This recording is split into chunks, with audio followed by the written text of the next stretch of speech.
Eu queria começar lendo para você um texto que está em Levítico, capítulo 25, no verso 1, que diz assim: Disse o Senhor a Moisés no monte Sinai: Fala aos filhos de Israel e dize-lhes: Quando entrardes na terra que vos dou, então a terra aguardará um sábado ao Senhor.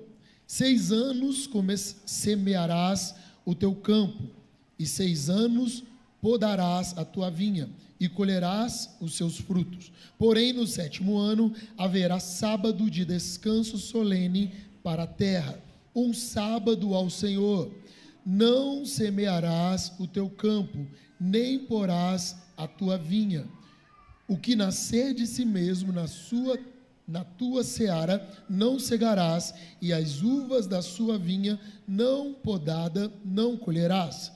Ano de descanso solene será para a terra, mas os frutos da terra em descanso vos serão por alimento, a ti e ao teu servo, à tua serva, e ao teu jornaleiro, e ao estrangeiro que peregrina contigo, e ao teu gado, e os animais que estão na sua terra. Sejam bem-vindos ao 7º ano da Local 7. Sejam bem-vindos. Fala para quem está do seu lado: seja bem-vindo ao 7º ano da Local 7. Nós estamos entrando no nosso 7º ano. E o que representa o 7 na Bíblia? Deus cessou a sua obra no 7º dia. São 7 igrejas do Apocalipse, 7 trombetas, 7 manifestações do Espírito de Deus. Deus afirmou 7 vezes, Jesus afirmou 7 vezes: eu sou. O povo de Deus deu 7 voltas ao redor da cidade de Jericó em um só dia, e as muralhas caíram. Abraão trocou 7 ovelhas por um poço, que hoje é uma cidade linda em Israel, chamada Beersheba. O número 7, em hebraico, ele chama Sheva, que vem da palavra Shuvah, Isvoá, que significa juramento. Diga comigo: juramento. Um juramento, irmão, segundo o conceito dessas palavras no original do hebraico, aponta para uma afirmação, aponta para um compromisso ou uma promessa feita de uma pessoa para outra. Então, o significado do número 7 no hebraico é de um compromisso, uma afirmação e uma promessa feita de uma pessoa para outra, que nesse caso aqui é uma afirmação de Deus para aqueles que são filhos. Quantos aqui são filhos de Deus? Então existe no 7 uma promessa, uma afirmação, existe no 7 uma aliança de Deus, coisas que ele disse que faria e que no tempo 7 serão realizadas. E eu creio nisso. Eu já ouvi muitas coisas. Eu estava lá atrás e Deus levou um profeta para me dar uma palavra que muito perfeita. Ele falou: eu estava aqui pensando, que as pessoas têm medo, né? Eu estava pensando se eu ia te falar, pastor. Fiquei ali pensando. Eu falei: ainda bem que você veio.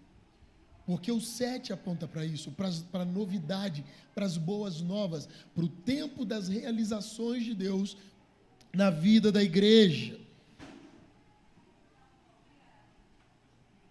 Sempre em um juramento estarão envolvidos 2 partes: quem prometeu e quem herdou a promessa. O número 7 representa também dentro da Bíblia a perfeição da obediência. Diga comigo: perfeição da obediência. A totalidade, diga totalidade, e a perseverança e fé. O 7 não é mais ou menos, ele é o tudo. Eu conversava com uma pessoa essa semana, E a pessoa está debaixo de muitas crises, tal, e questionando muitas coisas, porque Deus, não é possível que quem não seguir Deus vai para o inferno, porque Deus não é ruim. Falei, cara, mas quando você não segue a Deus, tem nada a ver com Deus, é você que escolheu. Ir para o inferno não é um castigo de Deus, é uma escolha. As pessoas acham que é um castigo, não, é uma escolha. A sua vida, a maneira que você vive, está apontando para onde você quer ir depois de morto. É a vida que você leva, amém? E aí a pessoa fala, não, eu amo Deus, eu amo Jesus e tal. E aí eu falei, cara, eu como evangelista, eu falei, o que eu vou falar para essa pessoa? Falei, você tem filho? Tem. Falei, então, teus filhos vão crescer, vão se tornar adultos, e o que eles têm que fazer para você saber que eles te amam? A ele, obedecer. Eu falei, preciso te falar mais alguma coisa? Você obedece a Deus? Você faz exatamente o que Deus manda? Ah, mas não é assim. Então não existe entrar no tempo de descanso, não existe receber da promessa, da aliança, sem obediência. Deus ordenou para Josué que eles rodeassem a cidade por 6 dias, e no 7º dia dessem 7 voltas de uma só vez. Isso é muito interessante, que você lê, você percebe que a primeira declaração de Deus foi, façam tudo em silêncio. Decretou um jejum de silêncio. Por quê? Porque nesse tempo de sobrenatural, você ficar ouvindo vozes que não seja a voz de Deus, rouba a tua fé. Você tem uma semeadura que é impossível. Você conta para alguém, que a pessoa fala, duvido. E às vezes é uma pessoa que te ama. Mas existem coisas, irmão, que em momentos que a única pessoa que nós precisamos ouvir é o Senhor. E Deus disse, durante 6 dias, vocês vão lá em Jericó e vão dar uma volta. Aí que chegou no 7º dia, Deus falou, agora nesse dia vocês vão dar 7 voltas. E no final da 7ª volta, vocês vão fazer isso, vão fazer isso, vão fazer isso. E tudo o que estava dentro da capacidade humana, eles fizeram. E qual foi a parte de Deus? Cumprir aquilo que ele disse que faria. As muralhas caíram. E aí a gente fala, como? Como que um grito derruba a muralha? Não, não foi o grito que derrubou a muralha. Foi a obediência. Foi o compromisso com o que Deus havia dito. Nós percebemos aqui que o 7 não representava somente mais um dia como os outros, mas que Deus queria passar para o povo a importância da perfeita obediência. Diga comigo, perfeita obediência. Da perseverança no propósito e a fé naquilo que Deus disse. Eles obedeceram, e é tão interessante que 6 dias foi um tipo de direção. No 7º, Deus mudou tudo, para mostrar que não era mais um dia. Deus estava apontando para algo além do que eles estavam vivendo. Deus estava mostrando, olha, até aqui a força é sua, até aqui é você que faz no teu braço, mas a partir daqui, quem vai fazer, só eu posso fazer. Você está preparado para viver isso? Eu estou ansioso. A nossa parte é a obediência plena e íntegra, e a parte de Deus é fazer exatamente aquilo que nós não temos a capacidade de fazer. Foi assim com Josué. Fizeram tudo, diga comigo, tudo. Eles fizeram tudo aquilo que lhes foi ordenado e cumpriram plenamente o que Deus os direcionou. E a partir daí, Deus entrou com a sua parte do trato e destruiu Jericó. O que Deus quer é que sejamos constantes e venhamos a terminar tudo aquilo que Ele tem nos proposto, porque a parte que cabe a Ele, certamente Ele vai fazer. Em hebraico, as palavras completo e perfeito, elas têm o mesmo nome, que é mushlam, que é algo total. O nosso objetivo é completar aquilo que Deus tem nos ordenado, ainda que com algumas imperfeições, mas é ir até o fim. Fala para quem está do seu lado, vá até o fim.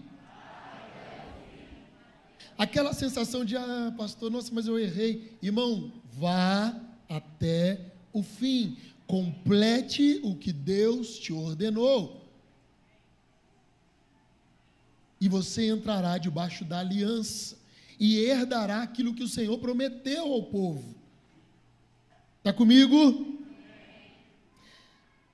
Aquilo que Deus jurou, Ele vai fazer. Nós, irmão, como seres humanos, nós temos a dificuldade de descansar em Deus, porque nós não sabemos esperar nele. A coisa mais difícil não é santidade, é esperar em Deus. Quando você está desesperado e você vem, pastor, me ajuda, eu falo, calma, vamos orar. Agora? Não, vamos orar um tempo. Pastor! Está rindo aí, né? É a coisa mais difícil. Porque o que a gente está acostumado a fazer, irmão? Eu vou resolver, porque eu sou bom nisso, eu sou bom em conta, sou bom em trabalho, eu sou bom de trampo, eu sou bom. A gente está acostumado, mas esse comportamento é até o 6. Porque no 7, irmão, a sua capacidade não importa.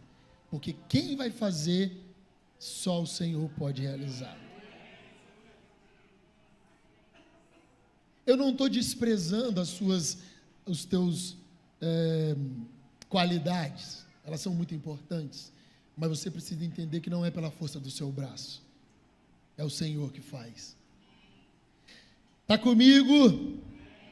A partir do momento que damos a Ele o controle de tudo, as coisas só vão acontecer no tempo dEle. E essa sensação de querer controlar e fazer do nosso jeitinho são os vilões da nossa entrega. Às vezes você fala, pastor, eu tenho falado com Deus, eu tenho colocado as coisas diante do Senhor, o que está acontecendo? Está me impedindo. Os vilões da nossa entrega é o jeitinho, e o Brasil gosta do jeitinho brasileiro, né? Aí eu quero que o pastor me note, aí a pessoa inventa um rolo, faz tanta coisa, né? Faz uma presepada, eu quero ganhar naquele negócio ali, mas aí eu fico amigo de quem está querendo dar. Enfim, a gente tem um jeitinho de chamar atenção. Irmão, Deus te encontra no seu anonimato. Você não precisa querer aparecer, os olhos dele contemplam os bons e os maus. Eu estava ali e Deus falou para mim, vai lá atrás na cozinha. E aí eu fui na cozinha, eu falei, acho que é para eu beber uma água. Aí a hora que eu abri a porta, eu senti uma presença. Eu falei, tem ninguém aqui. Aí eu olhei, tinha uma pessoa ajoelhada lá atrás. E aí Deus falou, vai lá, fala para essa pessoa, que é assim que eu encontro ela. Ninguém precisa ver. É assim. Então, a pessoa talvez imaginava que alguém lá na cozinha, na hora da adoração, fogo descendo. É assim que Deus quer fazer comigo e com você. Você não precisa aparecer para ninguém, irmão. É o Senhor que te exalta. É Ele que faz. Vai existir um momento que não vai ter como você ficar escondido, porque as coisas que Ele vai fazer são tão poderosas que você vai ficar em evidência mesmo não querendo. Que o povo vai te dar um microfone, mesmo você não gostando de falar. Que o povo vai falar, vai ali, conta a tua história, mesmo você tendo vergonha de falar em público. Porque não depende de você, depende do nosso Deus. 2024 é para nós o nosso ano sabático. Bem-vindo ao nosso ano sabático. O ano de aprender a descansar em Deus. Bem-vindo ao ano sabático. Pode aplaudir a Jesus de pé. É o ano do nosso descanso. É o ano do nosso refrigério. É o ano que nós vamos saber que o Senhor vai realizar tudo aquilo que Ele nos prometeu.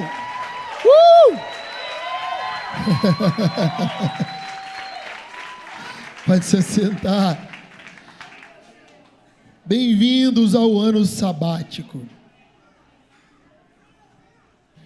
Salmo 46, no verso 10, diz assim: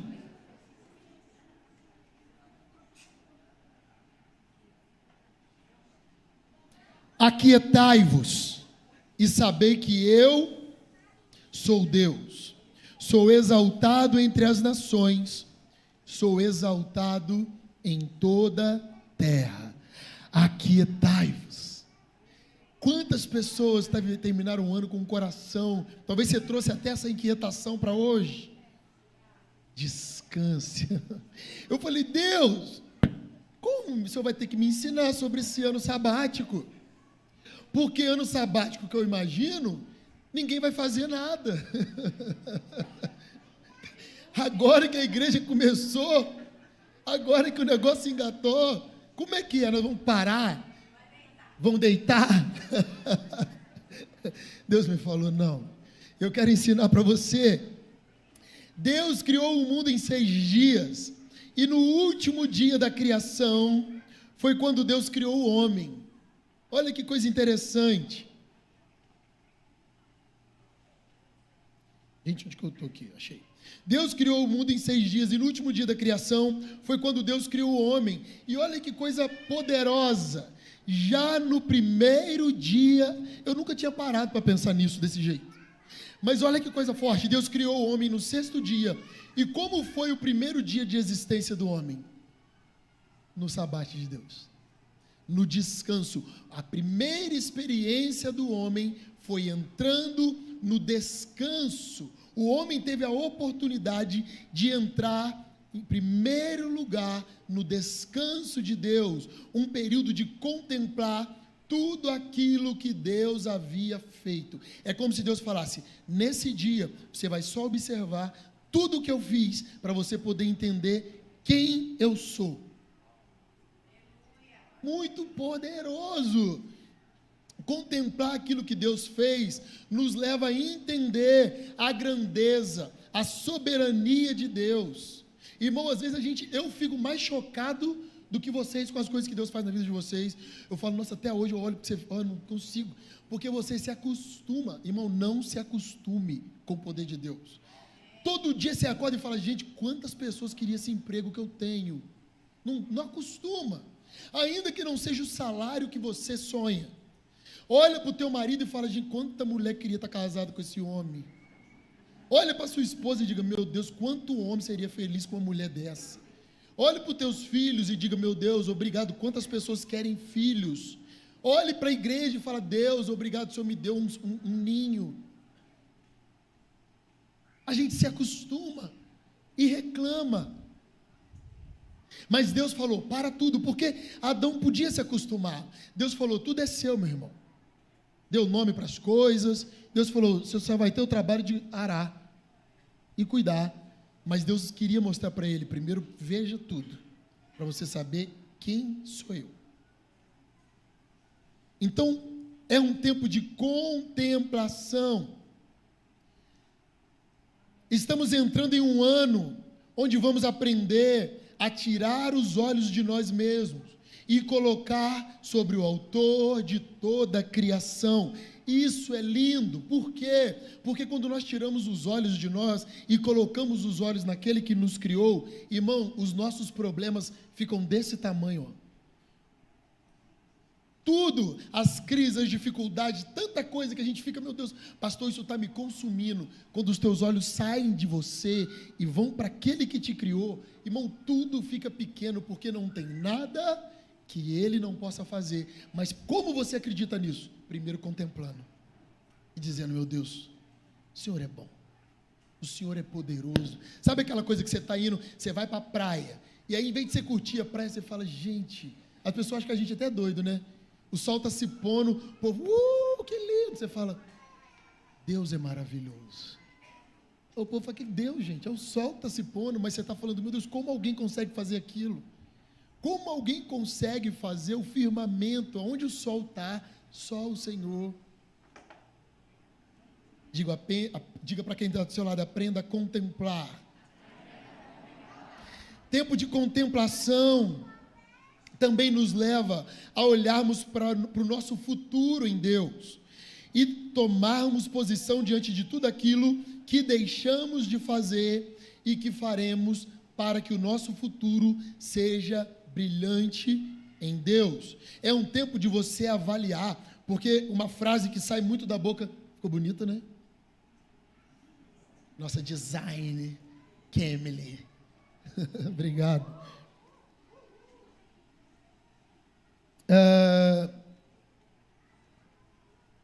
É aquele tempo, a gente escuta muitos cristãos, né, falar, não, pastor, porque quando eu estava no primeiro amor, eu era assim, né? Eu falava, né? Não é assim que as pessoas falam. Quando eu estava no primeiro amor, quando eu converti, eu era assim. Então, contemplar a grandeza de Deus é você falar, meu Deus, o tempo passado não é melhor do que o tempo presente. O fim das coisas não é pior do que o início, é melhor. Então, eu não posso falar do meu tempo de novo convertido como se lá eu fosse mais íntimo, mais sedento do que hoje. E aí você começa a avaliar e a fazer de novo aquilo que você deixou de fazer lá atrás, que são coisas pequenas, mas que determina o lugar grande que Deus separou para você estar. Você está comigo? A intenção nesse ano de 2024 é de submergirmos em Deus, contemplando não somente os feitos de Deus, mas também quem Deus é.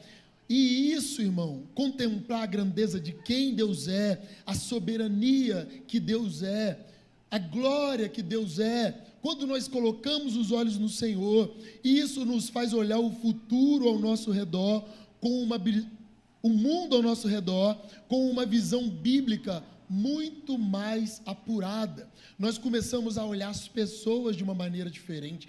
Você olha aquela pessoa que está te atacando, tudo de uma maneira diferente. Você olha para o teu amigo de emprego que tem inveja, que fica te espizinhando, você olha de uma maneira diferente, porque nada se torna grande, nada rouba mais a tua paz, porque você sabe o tamanho do Deus que você serve. Então aquilo que você está vivendo é muito pequeno.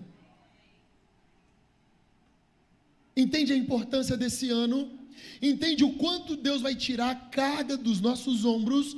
Entende quanto Deus vai nos levar muito mais longe? O quanto Deus vai nos fazer mais espirituais? Quantos conseguem entender? Abra comigo no livro de Hebreus, capítulo 4. Deus está falando com você, sim ou não?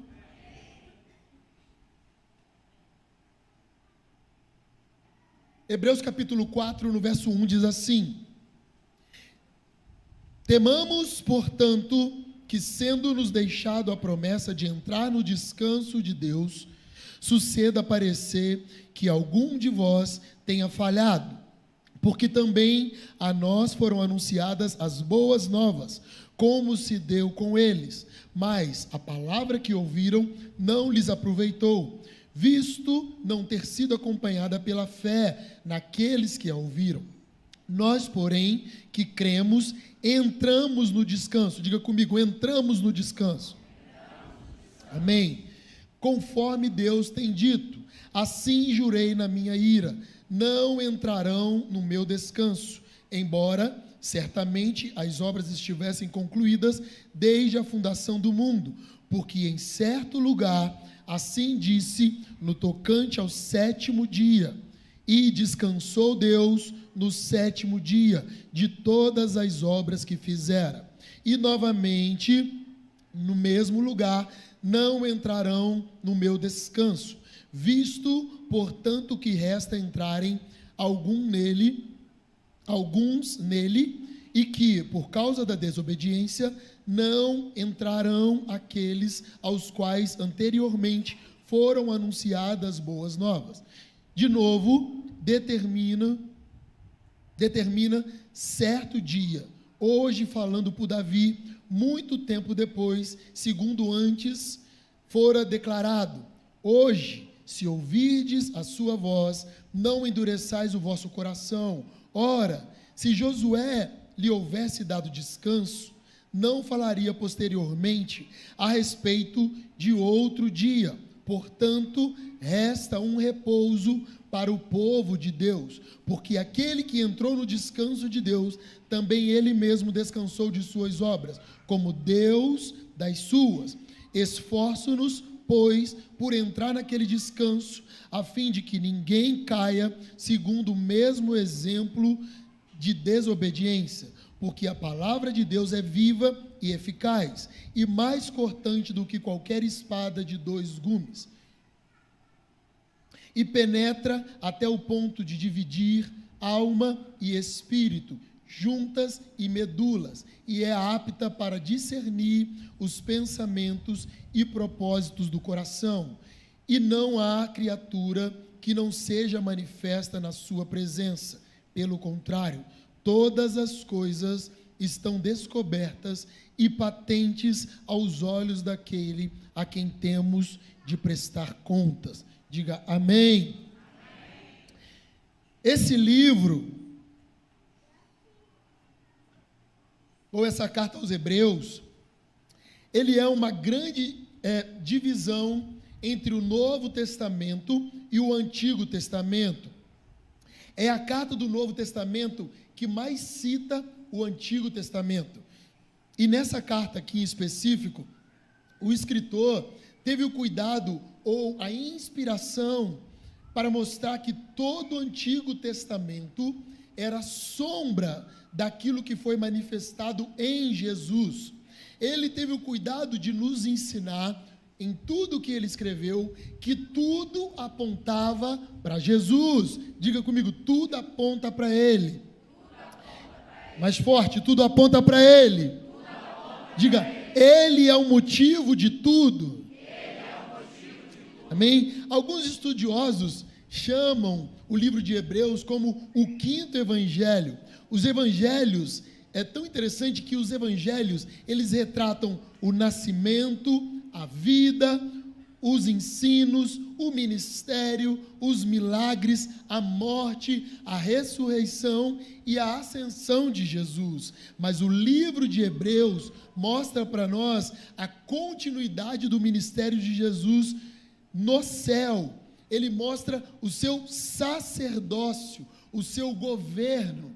E isso é demais, porque nós podemos entender como a Bíblia, só você lê versículos isolados, te deixa perdido, porque existe uma completude. É por isso que as pessoas falam, o Antigo Testamento passou. Não, não passou, porque ele era a sombra do que nós vivemos hoje em Cristo. Você vai chegar lá no céu, quantos vão estar no céu? Quem vai para o céu? Se alguém não levantou a mão, fala, você vai também, irmão, em nome de Jesus. Você vai chegar no céu, irmão, e aí, igual eu tenho uma lista de gente que eu quero procurar lá, né? Adão é para dar uma coça. Brincadeira. Mas tem uma lista que a gente quer procurar, saber como foi, e aí você vai procurar Elias, você vai procurar Eliseu, e você vai falar assim, me fala como foi aquele episódio que veio o fogo, que lambeu a água, que fez o troço, e aí o Elias vai falar, deixa eu te perguntar primeiro. Você fala, eu? Você fala, como que é carregar Deus dentro de você? Porque eu não experimentei isso. É demais. Nós estamos vivendo o melhor tempo da criação, irmão. O Espírito de Deus habita em mim e em você. E nenhum dos grandes profetas experimentaram viver isso. Você está comigo? Na verdade, uma das principais intenções do autor nesse livro era nos despertar naquele tempo os judeus messiânicos, que Jesus era maior do que Abraão, que Jesus era maior do que Isaac, que Jesus era maior do que Jacó, do que Moisés, do que Josué e de qualquer outro grande líder ou profeta já existido. Por que o autor de Hebreus estava chamando a atenção, trazendo o Antigo Testamento e alinhando com o Novo de uma forma tão intensa, tão profunda?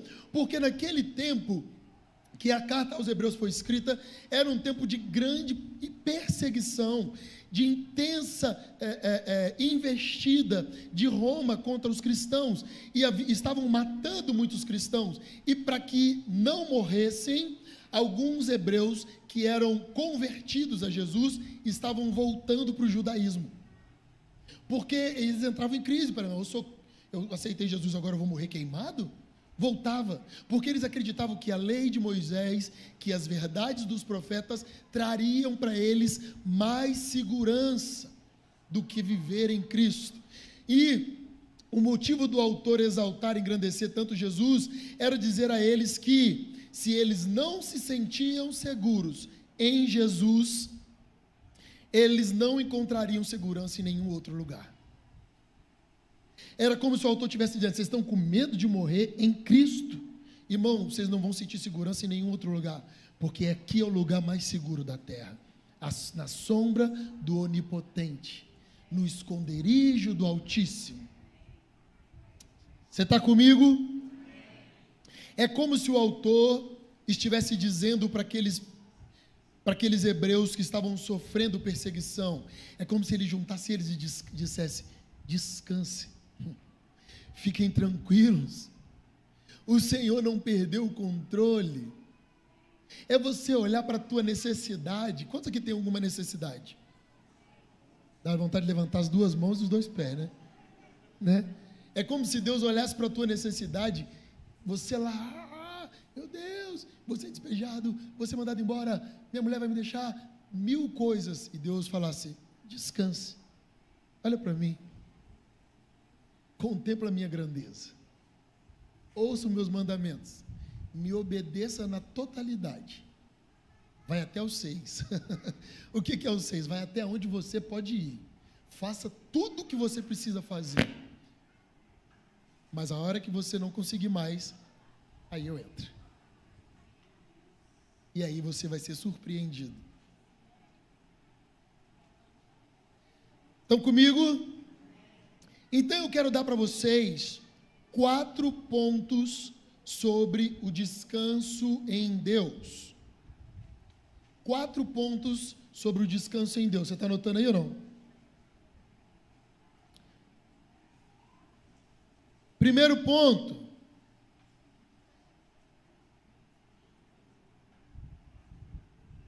o descanso é uma promessa de Deus.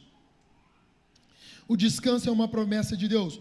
O autor do livro de Hebreus, ele faz várias referências entre o povo que caminhou 40 anos no deserto e não entrou na terra prometida, não entrou no descanso de Deus prometido para aquele povo.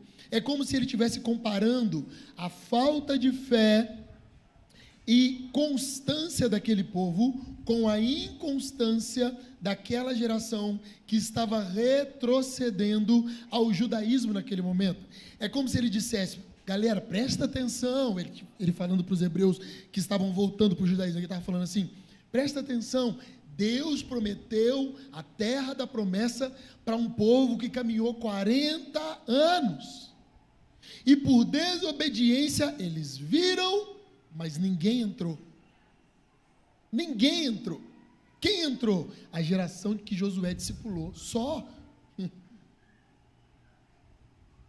E aí ele estava dizendo: não façam a mesma bobagem, não retrocedam, não invistam na rebelião como eles, permaneçam, ainda que imperfeitos, mas permaneçam, vá até o fim, porque existe um descanso, existe um lugar de refrigério.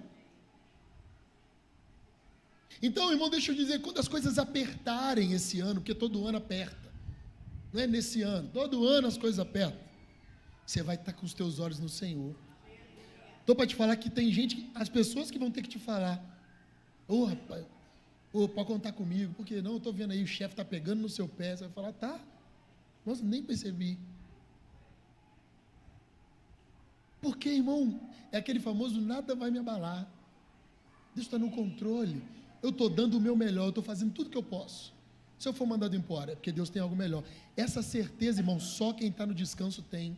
Porque quem não está entra no desespero, surta. Porque ele pensa, meu Deus, e agora? Não é mais na força do teu braço. Sou eu quem realiza. O grande eu sou. Você pode aplaudir Jesus?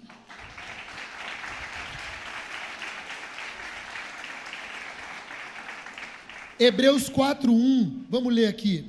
Eu quero começar a partir daqui uma exposição desse texto que nós lemos de Hebreus, para a gente entender o que o autor estava dizendo a respeito de descanso em Deus. No Hebreus 4:1, vamos ler.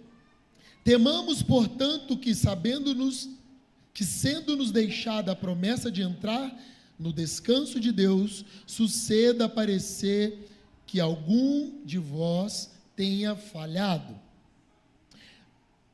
Em Hebreus 4, no verso 1, é feito um alerta, chamando a atenção do povo para o temor do Senhor, para que pudessem tomar posse do descanso prometido por Deus a eles. O autor estava dizendo, preste atenção, para que você não erre como aquele povo e que você não perca o futuro que Deus tem para você. Abra os teus olhos, não tenha medo, não precisa voltar atrás, não precisa voltar às tuas velhas práticas, não precisa querer dar o teu jeitinho, entrega para o Senhor. O que aconteceu com Israel dentro do deserto deve servir de lição para a igreja de hoje. Rebelar-se contra Deus é cometer o mesmo erro daquele povo e está sujeito às mesmas consequências. E eu já disse aqui esses dias atrás, rebelião não é brigar, ser falso com o seu chefe, ser leviano com as pessoas, não, tem nada a ver. Rebelião é desobedecer à vontade de Deus. É Deus dizer para fazer algo e você não fazer. Isso é se rebelar contra Deus. Seja uma omissão, seja um comportamento, desobedeceu, isso é rebelar-se contra Deus. Entendem? Vamos junto? Ponto 2. O descanso só pode ser apropriado por aqueles que perseveram na fé em Jesus. O descanso só pode ser apropriado por aqueles que perseveram na fé em Jesus.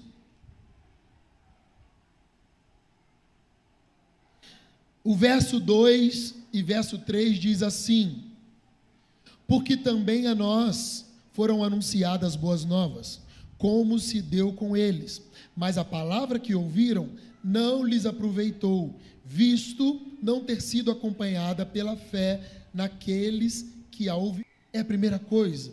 Tudo o que eu estou dizendo, resume, pastor, se volte para Deus. Seja todo dele. Submeta as tuas necessidades a Ele. Submeta as tuas fraquezas a Ele. Fala para quem está dos teus dois lados, volte-se para Deus.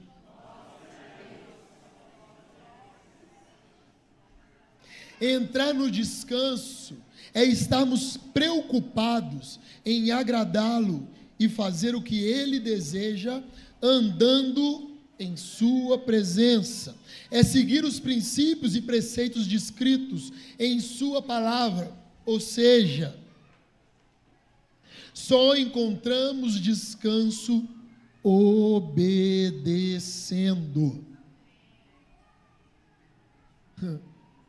Parece que a gente sempre volta no mesmo contexto, mas não tem outro.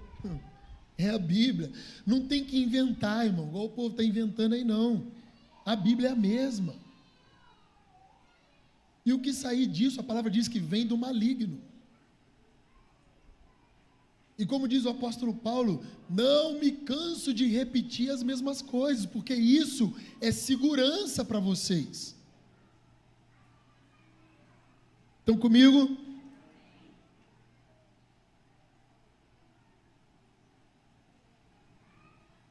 É seguir, descansar em Deus, andar com Deus nos faz descansar nos traz segurança e refrigera o nosso coração. Se você deseja descansar em Deus, irmão, entregue a Ele todos os teus caminhos, toda a sua vida. E essa entrega precisa ser completa, em ação e também em fé. Não existe descanso sem confiança. Quando nós entregamos a vida para Jesus, nós entregamos em ação, mas também em confiança. É tudo. A nossa falta de fé é pecado. Por isso que nós precisamos exercitar a fé. Não significa que Deus vai fazer o que você quer, mas é você ter a certeza de que o que Ele vai fazer, independente se não for o que você deseja, é o melhor. Porque a vontade dEle é boa, agradável e perfeita. Se você crê, aplauda Jesus. Nós precisamos aprender em dar a Deus o controle de tudo. Não basta ouvir as boas novas. Não basta somente conhecer o Evangelho. É preciso crer. E esse crer é fé. Está comigo? Deixa eu te explicar por quê. Porque se você ouve e não obedece, se você ouve e não crê, se você ouve e não se alinha com a orientação da palavra de Deus, você não entra no descanso. Essa foi a advertência feita pelo autor do livro de Hebreus. Eles rejeitaram a voz de Deus e, por causa da incredulidade, deixaram de usufruir do descanso. A igreja é somente o povo que responde à voz de Deus com obediência e fé. E é exatamente nesse ponto que consegue entrar no descanso. Então, ser igreja não é frequentar o culto. Ser igreja é viver em submissão à vontade de Deus. Estão comigo? Em Hebreus 4, no verso 3 que nós lemos, mostra que a promessa de descanso, isso é muito interessante. A promessa de descanso hoje, o livro de Hebreus estava dizendo, o autor de Hebreus estava dizendo para aquele povo, eu estou com medo. Ele disse lá no livro, no capítulo 3, no versículo 3, o que ele disse mostra para nós no dia de hoje, que o descanso declarado por Deus para esse tempo não está ligado a futuro, não está ligado ao amanhã, mas ao tempo presente, ao agora. Se você crê, você já pode desfrutar das bênçãos da vida eterna, você já pode entrar no descanso de Deus. O que é descansar em Deus? É tudo que eu disse antes. É ter certeza de que o pau está quebrando, o mundo está caindo, mas eu estou aqui apaixonado por Ele, contemplando. O povo vai falar, você viaja, você fala, não sei como é que você acha não, mas se for isso, tá bom, porque quem cuida da minha vida é o Senhor. Irmão, eu não estou dizendo que você vai ficar um 22, nós somos movidos por emoção. Então é muito comum que no primeiro instante, diante de uma má notícia, a gente entra em desespero. Isso é comum, a gente chore, mas a gente depois respira e volta os olhos para o Senhor, não para o problema que nos tirou do centro da vontade dEle. Vocês estão comigo? Estão preparados para esse ano? Vamos lá.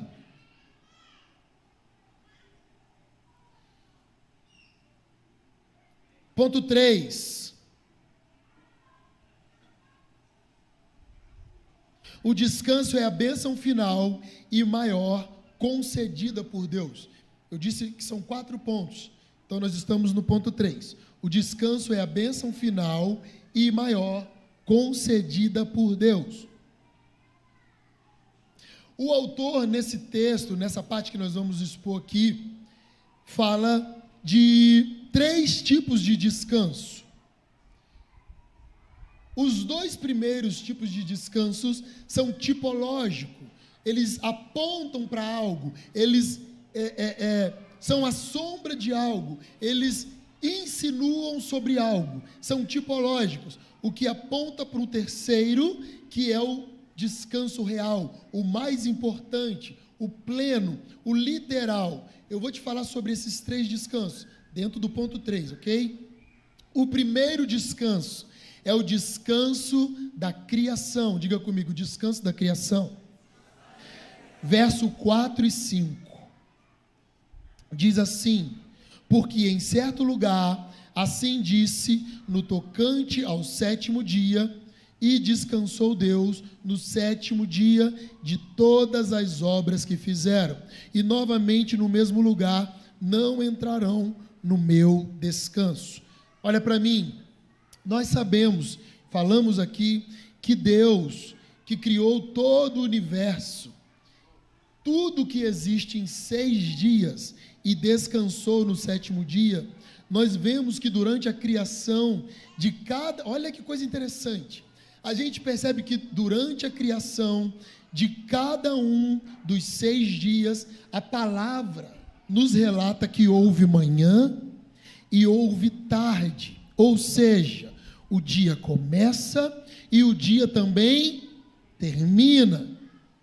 Porém, no 7º dia, onde a Bíblia diz que Deus descansou, olha que coisa interessante, está ali, mas eu nunca tinha parado para pensar assim.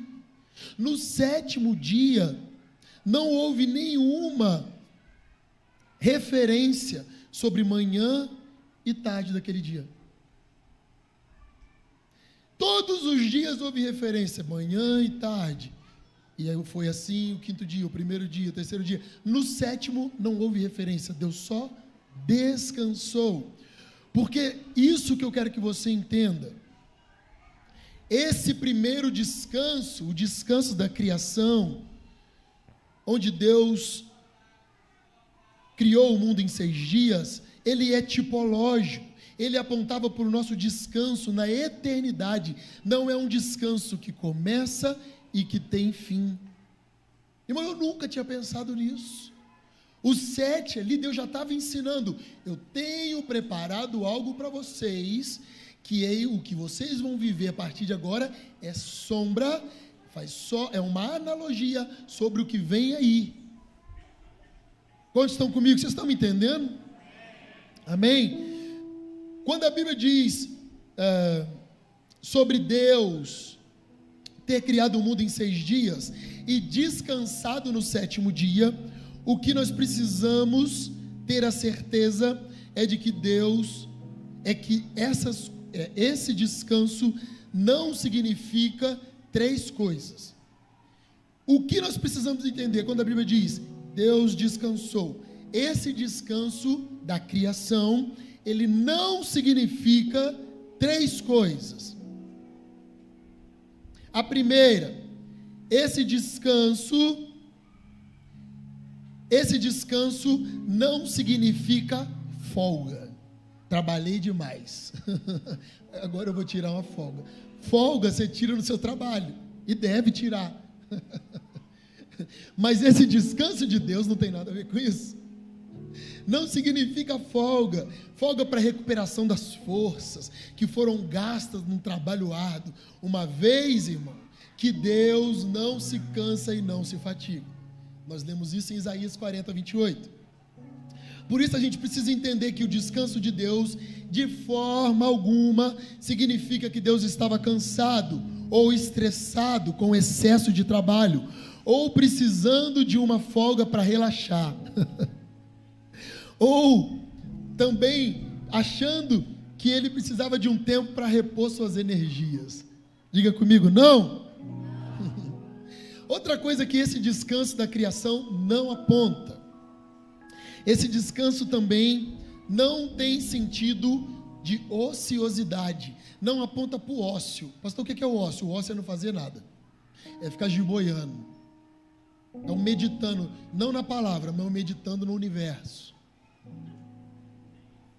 O que você está fazendo? Meditando, está pensando em quê? Esvaziei minha mente. Para, irmão, mente vazia é uma oficina para Satanás. Vazia não, enche ela do Espírito Santo. Enche a tua mente das verdades de Deus. É nesse lugar que vem o descanso. Às vezes a pessoa chega aqui, quantos de vocês chegaram aqui cheios de ansiedade? Ansiedade mesmo. Você sabe que se você desviar, você vai ficar pinel. Que o que está te controlando é o Espírito de Deus. Muita gente chegou aqui 22, cheio de tique. Um monte. Vocês sabem, eu conversei com vocês. Tudo doido, doidão mesmo, gente, doido. Povo doido, surtando. E o que nós fazemos como pastores aqui na nossa igreja? Levamos essa pessoa a Jesus e enchemos ela de fé, de conhecimento, estimulamos vida de Deus, porque é nesse lugar, como diz o livro de Hebreus, aquele povo, se você não consegue ter segurança aqui, você não vai encontrar segurança em lugar nenhum. Não existe ninguém, nem Moisés, nem Jacó, nem Josué, nem Abraão, ninguém maior do que aquele que nos criou. Se você não se sente seguro em Deus, você não está seguro em lugar nenhum. Você está comigo? Por isso a gente precisa entender que o descanso de Deus, de forma alguma, significa o ócio. Lá em João capítulo 5, no verso 17, diz assim: meu pai trabalha, olha Jesus dizendo, meu pai trabalha até hoje, e eu trabalho também. Aí para pensar, se lá na criação a gente acredita que Deus está descansando, e Jesus disse aqui, meu pai trabalha até hoje, e eu também. A gente percebe que a questão do descanso do sétimo dia, ele é tipológico. Para que haja um melhor entendimento de como funciona essa tipologia, vamos em Oséias capítulo 2, 11, abre aí. Como funciona, pastor, essa equivalência, que ele quis dizer uma coisa, mas não era o final? Vamos ler Oséias. Já lemos João, agora vamos ler Oséias. Versículo 2, no verso 11. Olha o que Deus estava dizendo para aquele povo: vou dar fim a todas as suas alegrias, vou acabar com suas festas anuais, suas luas novas, os seus dias de sábado e todas as outras festas. Irmão, isso é muito interessante, porque você nunca viu Deus dizendo, vou acabar com a santidade, vou acabar com a sua fé. Não, porque esses preceitos são princípios eternos. Ele nunca diria que acabaria com algo que é um princípio eterno, mas aquilo que é temporário, ele diz que pode acabar. Por que ele disse isso? Porque aquele povo vivia na bagunça que vivia, mas no dia de ceia todo mundo vinha na igreja, porque é dia de ceia. Vivia na vida que queria, mas no dia de não sei, não vou, porque eu tenho que aquele pastor vai pregar lá, para ele orar por mim. Era isso, ele estava dizendo, eu vou acabar com as tuas alegrias, porque a sua alegria tinha que ser estar em minha presença, e a tua alegria está sendo as festas, o Shabat, as festas. Não é isso, eu vou acabar com tudo. Isso é como se ele dissesse, para que os teus olhos se voltem para mim. Irmão, tem momento da nossa vida que Deus tira tudo da gente, tira tudo, tira. Você fala, gente, meu Deus, está morrendo o outro me deixou, o outro. Aí nessa hora o que a pessoa faz? Pastor, ora por mim. Então se Deus disse, eu vou tirar os teus dias de sábado, lá, e isso no Antigo Testamento, irmão, é porque aquilo não era eterno. Não era eterno. Então não tem sentido hoje crente fazendo Shabat. Não tem sentido. Se você tem Jesus, o Shabat não tem mais sentido para você, porque Jesus é o nosso Shabat, Ele é o nosso descanso. Vocês estão comigo? O sábado era uma sombra que no futuro apontaria para uma realidade que havia de se cumprir em Cristo, e Deus está dizendo que iria fazer cessar os sábados. E a compreensão que nós temos aqui do livro de Oséias, olha que forte, outra palavra que vai alinhar o que nós estamos lendo, está na carta de Paulo aos Colossenses, capítulo 2, no verso 16, amparando isso que Oséias disse, que Jesus disse em João, e A carta de Paulo. Olha o que Paulo diz no capítulo 2, no verso 16. Portanto, que ninguém censure vocês por aquilo que comem ou bebem, ou por não comemorarem as festas religiosas, ou as cerimônias de lua nova, ou o quê? Sábados. Sabe o que o Paulo estava falando ali para os cristãos? Fica tranquilo por você não ter mais Shabat, por você não comemorar as festas bíblicas. Fica tranquilo, que ninguém os condene por isso. Olha verso 17. Esses eram preceitos apenas temporários, que terminaram quando Cristo veio. Eram apenas o quê? Sombra da realidade do próprio Cristo. A Bíblia nos ensina tudo, está tudo lá. Vamos entender o que Deus quer nos dizer para esse ano. Então, irmão, a gente percebendo, foi por isso que Jesus ressuscitou no primeiro dia da semana, que é domingo. Apareceu aos seus discípulos no primeiro dia, que era domingo. O Espírito, derramado o Espírito Santo no cenáculo, aconteceu no domingo. A igreja apostólica começou a se reunir aos domingos para cultuar a Deus. E foi também no domingo que Jesus apareceu para João na ilha de Patmos para trazer a revelação. A partir desse tempo, a igreja apostólica entende que o sábado, como Paulo disse, era uma sombra que se cumpre em Jesus. E a partir dali, eles passam a se reunir e adorar a Deus no domingo. Aquilo que era sombra, agora encontrou realidade. Aquilo que era tipológico encontrou fundamento. Aquilo que era uma analogia encontrou o seu propósito, o seu objetivo. Jesus é o motivo de tudo. Amém? Ao observarmos as Escrituras, nós vamos perceber que a Trindade, isso é demais, a Trindade, ela tem a sua obra consumada e ela tem a sua obra contínua. Jesus não está parado, Deus não está parado. Existe uma obra consumada e existe uma obra contínua. Quando nós falamos de Deus Pai, qual é a obra consumada? A criação. E a obra contínua? A preservação, a providência de tudo o que foi criado. Jesus, qual é a obra consumada? A expiação na cruz. E a obra contínua? A intercessão pela igreja. Deus intercede por você, pelas tuas causas. E o Espírito Santo? A obra consumada do Espírito Santo é a purificação da alma. A obra contínua é a sua presença, o seu revestimento de poder para a igreja. Quantos querem um novo revestimento de poder? O Espírito Santo está fazendo isso em nós todos os dias. Todos os dias. E o segundo descanso, falei do primeiro, dentro do ponto 3, ok? Primeiro foi o descanso da criação. Agora o descanso de Canaã. Olha que forte. Versos 6 ao 8. Diz assim: visto, portanto, que resta entrarem alguns nele, e que por causa da desobediência não entraram aqueles os quais anteriormente foram anunciados as boas novas. De novo, determina certo dia, hoje falando por Davi, como muito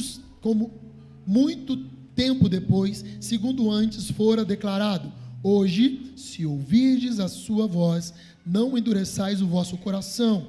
Ora, se Josué lhes houvesse dado descanso, não falaria posteriormente a respeito de outro dia. A gente observa aqui que o segundo descanso, também, como eu disse lá atrás, o descanso da terra prometida, que Deus ofereceu a Canaã, estava prometendo um tempo de descanso, também era um descanso tipológico.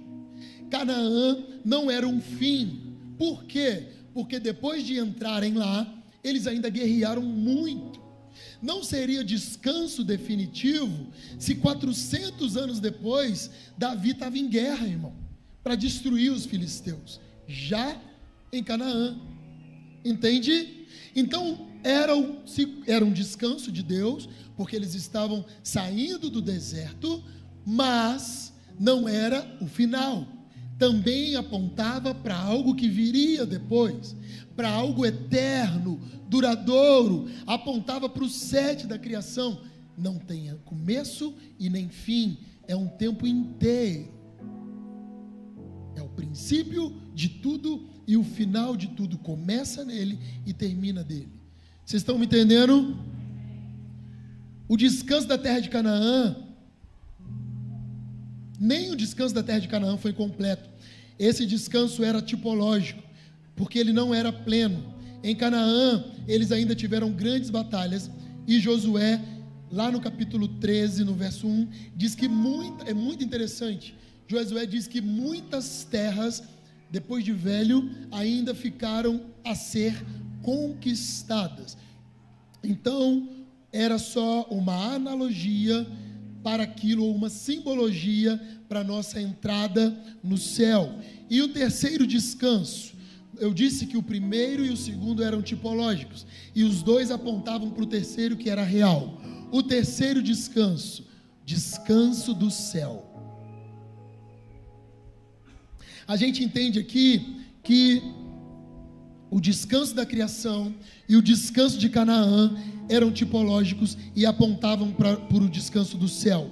Agora nós vamos expor aqui o versículo 7 ao versículo 10. Diz assim: de novo, determina certo dia, hoje, falando por Davi, muito tempo depois, segundo antes fora declarado: hoje, se ouvirdes a sua voz, não endureçais o vosso coração.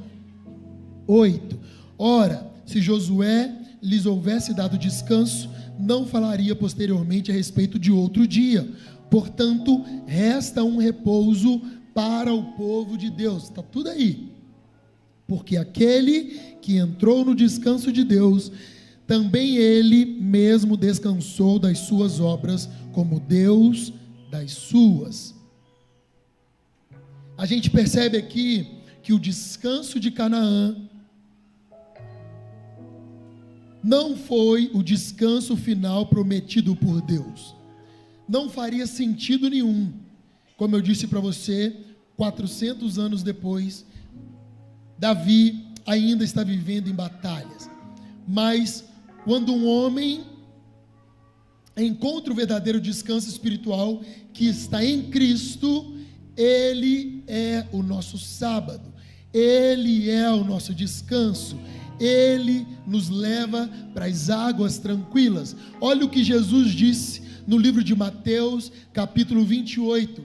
Quando ele disse isso, ele estava encerrando um tempo para iniciar outro. Então, um descanso foi eliminando o outro, para que nós chegássemos nesse ponto. Disse Jesus, Mateus 11, 28, vinde a mim, todos os que estáis, o quê? Cansados e sobrecarregados, e eu vos aliviarei. Tomai sobre vós o meu jugo, e aprendei de mim, que sou manso e humilde de coração, e achareis descanso para vossas almas. Irmão, se Canaã fosse o descanso final, Jesus não precisava oferecer descanso para o cansado. Está comigo? Quantos estão entendendo a palavra? Amém? Então a gente entende que o que? O sábado da criação, o sábado da terra de Canaã, apontavam para o sábado que encontraríamos em Cristo, e o descanso que nós só encontramos em Jesus. Quantos podem dizer amém? E o último ponto, ponto 4. Ponto 4. O descanso é dado aos que se esforçam na obediência.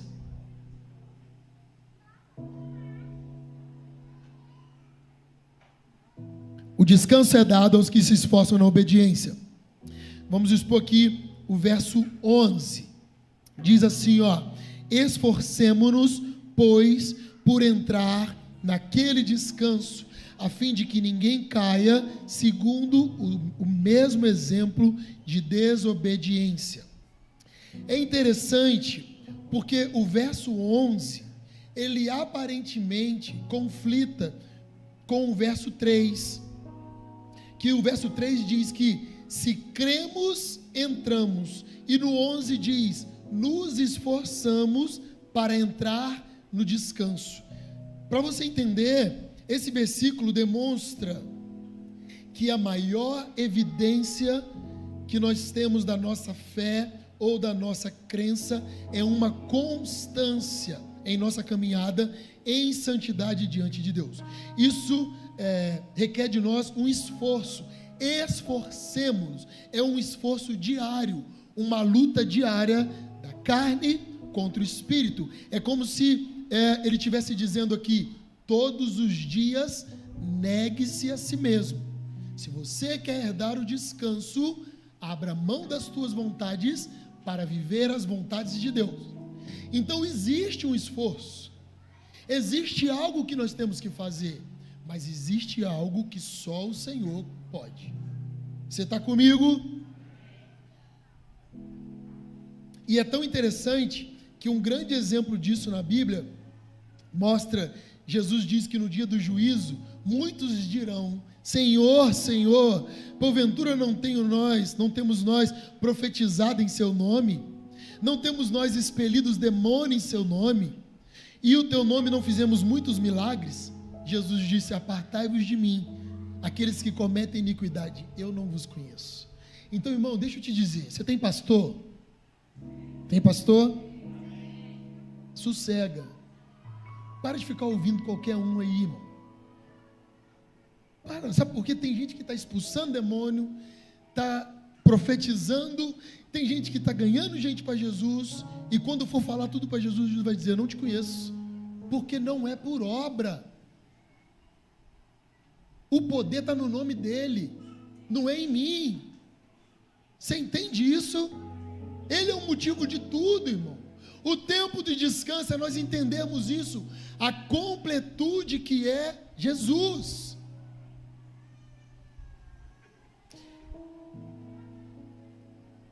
Uma fé que salva e traz descanso precisa ser aprovada à luz do versículo 11.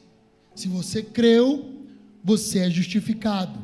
Olha, mas isso é muito interessante. Se você creu, você é justificado, mas as evidências de que você é justificado são percebidas na vida que você vive. A sua conduta determina ou demonstra a sua justificação. Você não é justificado só por letra, você é justificado pela fé e pela ação. Existe um comportamento quando você decide ser filho de Deus. É isso que faz com que as pessoas mudem, abram mão, renunciem. Então a justificação que o Senhor deu para os filhos, ela é visível, não é só por declaração. As pessoas olham para você e dizem, uau, essa mulher se parece com Jesus, esse menino se parece com Jesus, esse homem se parece com Jesus, esse casal se parece com Jesus.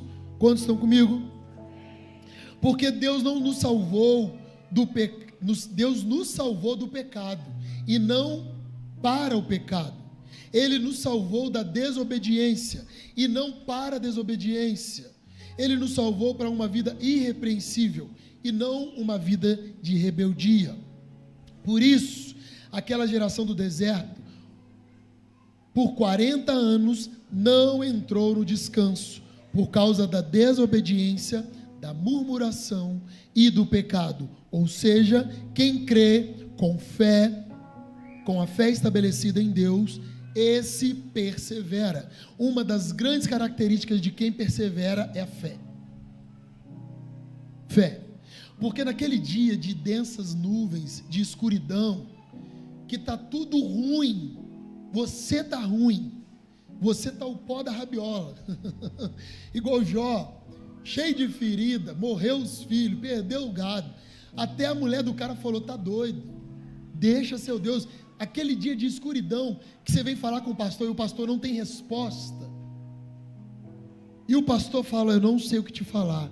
Aí você, cheio de fé, diz: pastor, eu só vim aqui porque eu precisava falar, mas eu confio em Deus. Eu só vim falar com o Senhor porque está difícil, eu preciso abrir meu coração, mas eu creio que Deus está no controle de tudo. Perseverança é atributo de quem tem fé. Se você não tem fé, você não persevera. Você diz, é mais fácil desistir, irmão. Desistir é mais fácil, sabe por quê? O caminho que você deixou para trás, você já conhece. Você sabe voltar lá, você sabe até onde você tem que frequentar. Agora o que vem na frente, Deus revela aos poucos. Você não sabe de tudo, Deus vai te dando aos poucos. Tem hora que Deus fala, coloca o pé, você fala, se eu colocar o pé aqui eu vou fechar meu negócio. Deus fala, põe o pé. E a hora que você põe o pé, você não afunda. Isso não é para qualquer um não, irmão. Quem não crê não consegue viver assim. É loucura. Você está comigo? O descanso é para aqueles que permanecem firmes na palavra de Deus. E para terminar, nós vamos ler o texto 12 e 13. 12 e 13. Porque a palavra de Deus é viva e eficaz e mais cortante do que qualquer espada de 2 gumes, e penetra até o ponto de dividir alma e espírito, juntas e medulas, e é apta para discernir os pensamentos e propósitos do coração, e não há criatura que não seja manifesta na sua presença. Pelo contrário, todas as coisas estão descobertas e patentes aos olhos daquele a quem temos de prestar conta. Esses 2 últimos versículos nos diz que a palavra de Deus é viva. Diga comigo, a palavra de Deus é viva. A palavra de Deus, ela é o sopro do próprio Deus. Ela é não simplesmente uma coletânea de doutrinas e uma explicação. A Bíblia não é um livro morto, ela é ativa, ela é viva, ela é poderosa, ela atinge onde nada mais consegue atingir, e ela separa aquilo que é inseparável. A palavra de Deus, quando ela é pregada na integridade, ela certamente cumpre o propósito para o qual ela foi designada. A palavra de Deus, ela é irresistível. Irresistível, irmão. Senão você não ia ficar ouvindo um louvor de 1 hora, você não ouviu uma palavra de 1h30. Você tinha levantado e ido embora. Porque quando ela é pregada na integridade, porque eu podia chegar aqui e mexer com a tua emoção. Coloca de pé, e fica só liberando palavra. Sabático, e o povo chora, porque o povo entra na emoção. Mas eu tenho que trazer para você ensino, porque você tem um ano inteiro para ser sustentado por uma palavra que você precisa conhecer. Quando as pessoas falarem o que é ano sabático, você vai dizer, eu sei o que é, eu estou no descanso de Deus. Mas você está trabalhando mais do que antes, é isso mesmo. Mas como assim? Seu pastor está cheio de metas, de projeto. Que ano sabático é esse? O descanso de Deus não tem a ver com ócio. O descanso de Deus não tem a ver com apostasia. O descanso de Deus tem a ver com fé, com esperança, com perspectiva, com obediência, com submissão. Não é emoção. Não é você sair daqui com uma palavra e ficar repetindo, não. É você ter convicção. E a hora que Deus falar para você esse ano, dá o passo, você vai falar, eu vou dar. Sua mulher vai falar, não vai não, é pai. Vai falar, não, Deus falou comigo. E a hora que você pisar, você não vai afundar nas águas. Porque você está debaixo de fé. Se prepare para o melhor ano da sua vida. As portas vão fechar para muitas pessoas, mas antes de você bater, elas vão abrir para você, porque é fé. É fé. Muitas coisas que você desistiu, mas Deus não tinha desistido. Deus vai ressuscitar no seu coração. O nego vai falar assim, mas você está querendo fazer isso de novo, você já passou da idade. Quem disse? Eu não tenho direito de parar o que Deus começou. Se Ele começou, só Ele pode parar. Então eu volto para a escola, eu volto para o curso, vou voltar. Se prepare para o melhor ano de suas vidas. A palavra de Deus, quando é pregada na integridade, ela é poderosa, porque a palavra de Deus dá a vida, mas a mesma palavra de Deus também mata. A palavra de Deus salva, mas a própria palavra de Deus também condena. A palavra de Deus traz promessas, mas a própria palavra também traz juízos. Ela é arma de ataque, mas ela também é arma de defesa. Ela é poderosa. E quando nós lemos a palavra de Deus, irmão, isso é muito poderoso, porque quando você se debruça para ler a palavra de Deus, quando nós examinamos, quando nós lemos a palavra de Deus, ela lê o nosso coração. Quando nós a examinamos, ela esquadrinha o nosso interior. A palavra de Deus, ela é discernidora, e não há nenhuma criatura que não seja manifesta diante dela. A Bíblia diz que todo joelho se dobrará, todo, no céu, na terra e debaixo da terra. Não interessa se é crente, se é ateu, se não confia em Deus, se é demônio, se é potestade, se é anjo, se é querubim. Diante da glória de Deus, todos se dobram. Aplauda Jesus, porque isso é nossa segurança.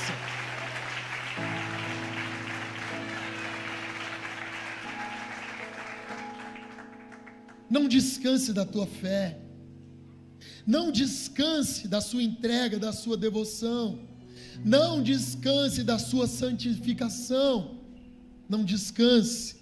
O descanso da fé impediu o povo da peregrinação de herdar Canaã. O descanso da obediência levou Davi ao pecado. Deus disse, faz. Ele falou, não, hoje eu vou descansar. O descanso dado por Deus através de Jesus nos dá segurança de um futuro glorioso. Bem-vindo ao ano sabático. Bem-vindo ao ano onde nós vamos aprender a descansar em Deus. E é bom a gente não saber, porque diz, Senhor, eu não sei, me ensina. Eu sou muito ansioso, eu sou muito desesperado. Fala, porque o Senhor está pronto para ouvir e realizar os desejos do nosso coração. Se coloque de pé. Se prepare, porque será um ano onde o Senhor vai realizar coisas que nós não pedimos e não pensamos, porque a gente acreditava que a gente não precisava. Deus vai surpreender você, e isso não diz respeito a finanças somente, diz respeito à sua vida como um todo. Não adianta eu ficar profetizando sobre a sua vida financeira, irmão, se quando você morrer você ir para o inferno. Não adianta eu ficar dizendo que você vai prosperar, porque o que prospera é a bênção de Deus. Prosperar sem a bênção de Deus, ela traz dor. E a bênção de Deus não traz dor.